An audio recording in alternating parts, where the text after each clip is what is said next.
यार लोग भी अजीब हैं। मैं रास्ते पर से आ रहा था और एक शख्स की कहनी मुझे लग गई। मैंने भी उसे खड़े खड़े सुनाई और कहा आंधा है क्या, संभल कर चलना। और हाय अल्लाह अनार भाई, इतना गुस्सा छोड़ो भी। इतनी सी बात पर आप इतने लाल पीले हो रहे हैं, कहीं इस बेचारे का कुर्ता लाल तो नहीं कर दिया? तुम्हें मजाक सूझ रहा है आम मियाँ? मेरा तो गुस्से से छिलका फटने वाला था और तुम्हें तो अभी भी शरारत सूझ रही है।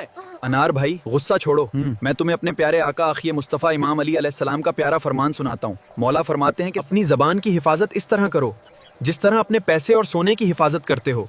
अब बताओ, क्या तुम अपनी जबान की हिफाजत करना जानते हो? यार आमियान, तुमने तो मेरी आंखें ही खोल दी। मौला का फरमान सुनाकर अब मेरा दिल कांप रहा है। मैंने बहुत बुरा किया, उसे बहुत ज्यादा बुरा भला कहा।